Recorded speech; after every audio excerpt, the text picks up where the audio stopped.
Ok, chicos, hemos estado hablando ya en las últimas clases sobre el género dramático, las representaciones, todo lo que es el teatro, el origen y todo esto, ¿verdad?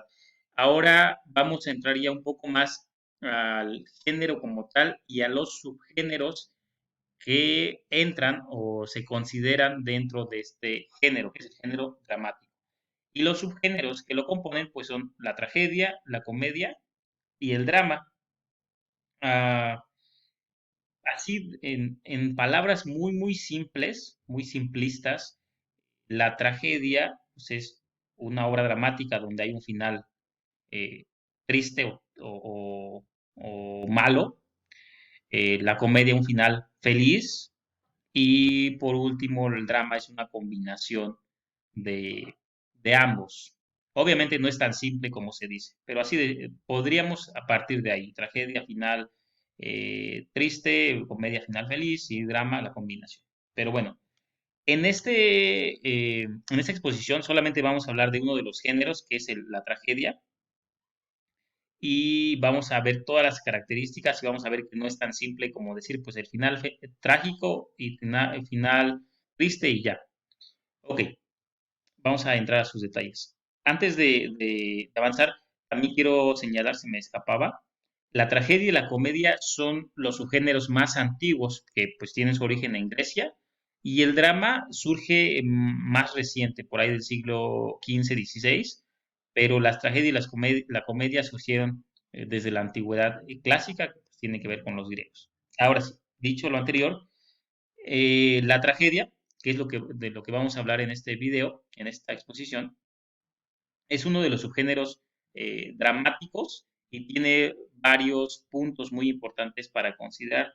Uno de ellos es que se busca o se crea, mejor dicho, una sensación de compasión y horror al mismo tiempo ahí combinado en el espectador, o sea, en las personas que ven una obra dramática del subgénero trágico, se transmite en ellos esos sentimientos de compasión, de sentir empatía por el personaje principal o por la situación, pero hasta cierto punto de horror o miedo. Y esto da como resultado una un concepto que se llama catarsis. No sé si alguna vez hayan escuchado de esta palabra, pero esta palabra es muy importante dentro del género trágico, del género dramático de la tragedia, porque la palabra catarsis se refiere a este momento donde el espectador, al sentirse identificado con el héroe, se conecta y después del final trágico de la obra, se siente hasta cierto punto aliviado por no ser él. No sé si me explique, si no vuelvo a poner otra situación. Eh, el espectador al ver que en una obra dramática trágica, el, el- el personaje principal, el héroe, sufre y al final no puede luchar en contra del destino y finaliza la obra, el espectador o el auditorio, el público, se da cuenta que no es tan grave el problema que uno está viviendo, que no es tan eh, irreparable lo que sea que estemos viviendo. Y es algo parecido a lo que nos pasa con las películas eh, tristes, las películas que vemos a veces y tienen un final que no esperábamos, un final trágico. Cuando termina de ver esa película o algo, alguna cosa parecida, nos damos cuenta que en realidad no nos está yendo tan mal a comparación de esa escena o esa situación que vimos en esa película. A eso se le llama catarsis, a ese efecto, a esa sensación que ocurre en el espectador, una tipo liberación. Se le conoce también como purificación del alma, así le consideraban los griegos.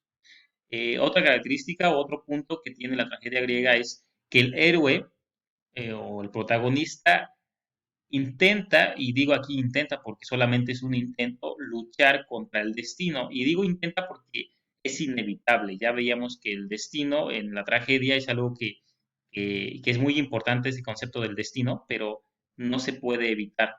Es imposible. Y lo curioso de este caso, de la tragedia, es que se fracasa en este intento, como les decía. Hay una lucha entre el destino y el protagonista, pero al final no puede vencerlo, porque es de ahí que sea una tragedia. Otra cosa es, el ser humano es culpable de su desgracia y esto es algo característico en la tragedia de todas las épocas, desde la tragedia griega y la tragedia clásica, en la tragedia moderna al día de hoy. Incluso se sigue manejando la idea de que el humano, el individuo, al fin y al cabo es el culpable de lo que sea que le esté pasando, es el culpable de su desgracia, no es que sean los dioses o alguna otra cosa. Y aunque fueran personajes divinos que interceden o actúan, al fin y al cabo depende también del protagonista o de uno que ocurran estas situaciones.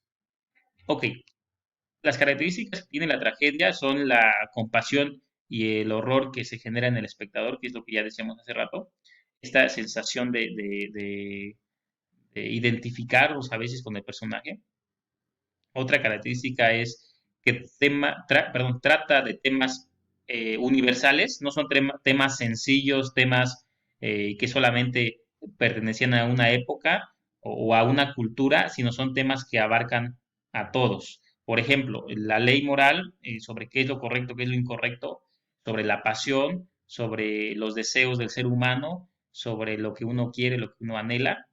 Y otro de los temas, dos temas que aborda bastante la tragedia, son el destino y la muerte, que como decíamos, no tiene que ver con una cultura o no tiene que ver con un tiempo, una época histórica, y siguen siendo temas al día de hoy, siguen siendo vigentes. El destino y la muerte siguen existiendo y ahora con esa cuestión de la pandemia, pues sigue siendo algo real, el destino y la muerte. Otra característica es el personaje principal, o que hemos dicho el héroe, está mejor, es muy complejo, está elaborado de forma compleja, ya que no es simplemente bueno o malo y ya, como en algunos programas vemos pues, el personaje malo y el personaje bueno. Y el personaje en la tragedia es un personaje con virtudes y defectos, a su vez tiene cosas muy buenas, sumamente rescatables y admirables, pero a su vez también tiene defectos, y defectos vergonzosos, defectos malos. Entonces el personaje es un personaje complejo. Otro es el héroe trágico busca no solamente el bien personal, el bien de él, sino también busca el bien de la comunidad o del colectivo. Y pensando a un nivel más alto, el bien de la humanidad. El ejemplo claro, pues es Prometeo. Él no solamente hacía las cosas porque quisiera un bien para él o lo que él pensaba o quería, sino buscaba un bien para la humanidad. Y generalmente este bien para la humanidad se ve reflejado en un sacrificio, que tiene que sacrificar sus propios intereses, sus propios deseos por el bien de otros. Esa es otra característica que tiene la tragedia. Y de las últimas características que tiene la tragedia es que usa un lenguaje complejo, no es un lenguaje cotidiano el que diariamente usamos en nuestro día a día, y también usa recursos retóricos. Aquí hace un poco de referencia a lo que veíamos en la lírica. Usa un lenguaje un poco complejo y más elaborado, de tal forma que transmita ciertas ideas en el puro texto, en el puro diálogo se puedan identificar uh, elementos que van más allá de lo que se dice, más allá de lo literal, más allá de lo obvio. Entonces es un lenguaje complejo el que se usa en la tragedia. Muy bien, pues hasta aquí la exposición. Solamente vimos el género de la tragedia en esta exposición.